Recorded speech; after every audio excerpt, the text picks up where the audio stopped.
Sports ইনস্টিটিউটের ব্যাপারে আমরা প্রাথমিক ঘোষণাটা আজকে দিয়েছি। এই ব্যাপারে আমরা একটা কমিটি করে দিব, যারা এই স্পোর্টস ইনস্টিটিউটের স্পেসিফিক কার্যক্ষেত্র কোনগুলো হবে এবং কারা এখানে কোর্স করার কিংবা প্রশিক্ষণ নেওয়ার সুযোগ পাবে সেটা তারা নির্ধারিত করবে এবং বিস্তারিত একটা রিপোর্ট প্রকাশ করা হবে।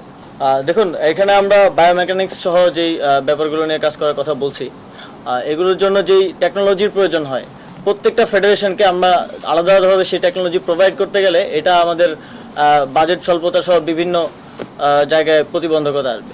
তো সেই জায়গা থেকে যেহেতু আমরা পিক পারফরমেন্সের কথাও বলছি, আমরা একটি সেন্ট্রাল জায়গায় এই প্রশিক্ষণগুলো ব্যবস্থা করতে চাচ্ছি। সেই জায়গা থেকে স্পোর্টস ইনস্টিটিউট কাজ করবে এবং ফেডারেশনগুলোর সাথেও আমরা খুব দ্রুত সময়ের মধ্যেই বসে তাদের বর্তমান অবস্থা এবং অনেকগুলো ফেডারেশনে আপনারা জানেন যে যারা দায়িত্ব পালন করে আসছিলেন অনেকগুলোতে অনুপস্থিত, সে বিষয়ে আমরা সিদ্ধান্ত নিব।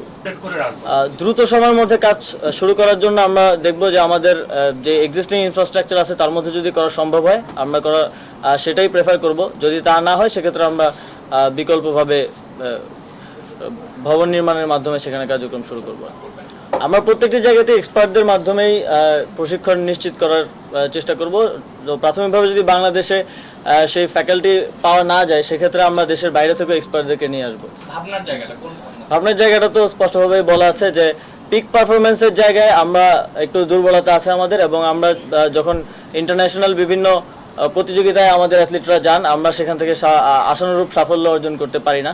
সেই জায়গাটাকে অ্যাড্রেস করার জন্য এই ইনস্টিটিউট। টি-20 বিশ্বকাপের ব্যাপারটা হচ্ছে এটা আয়োজন করতে পারা আমাদের জন্য একটা ভালো ল্যান্ডমার্ক হবে, যেহেতু বাংলাদেশ একটা খারাপ সময়, একটা সংকটকাল করছে। আবার একই সাথে যারা আমাদের মেহমান হয়ে আসবেন তাদের নিরাপত্তা নিশ্চিত করাটাও আমাদের দায়িত্ব। তো এই সব কিছু বিবেচনায় এটা তো শুধুমাত্র স্পোর্টস মিনিস্ট্রির মধ্যে আর নেই, এটা স্টেট ম্যাটার।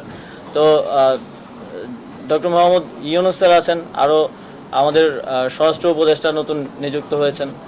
তো সবার সাথে আলোচনার ভিত্তিতে এই বিষয়ে আমরা একটা সিদ্ধান্ত নিব। আইসিসির সাথে আমাদের কমিউনিকেশন চলমান আছে, প্রক্রিয়াধীন আছে, দ্রুতই আপনাদেরকে এই বিষয়ে একটা সিদ্ধান্ত আমরা জানাতে পারবো আশা করি। আর বোর্ডের পরিবর্তনের বিষয়ে আমরা তো প্রথম থেকে বলে আসছি যে আমরা রিফরমেশন করব সিস্টেমে, ব্যক্তির না। তবে সিস্টেমকে যারা কারাপ্ট করেছে তাদের ব্যাপারেও পরিবর্তন আসবে, এটাও সুনিশ্চিত। তবে আমরা বোর্ডের পরিবর্তনের ক্ষেত্রে মনোযোগ দিচ্ছি বোর্ডের যেই কনস্টিটিউশন আছে, যারা নতুন দায়িত্বে আসবে কিংবা পাবে তাদেরকে সেই কনস্টিটিউশনে সেটাকে আরও ডেমোক্রেটিক করে গড়ে তুলতে হবে এবং পাশাপাশি যে অনিয়ম দুর্নীতিগুলো এতদিন হয়েছে সেগুলোও প্রকাশ করতে হবে, যাতে বাংলাদেশ ক্রিকেট বোর্ডকে নতুনভাবে সাজানো যায়। শুধু ক্রিকেট বোর্ড না, বাফুফে সহ অন্যান্য যে ফেডারেশনগুলো আমাদের অধীনে আছে সবার ক্ষেত্রে আমাদের একই পরিকল্পনা।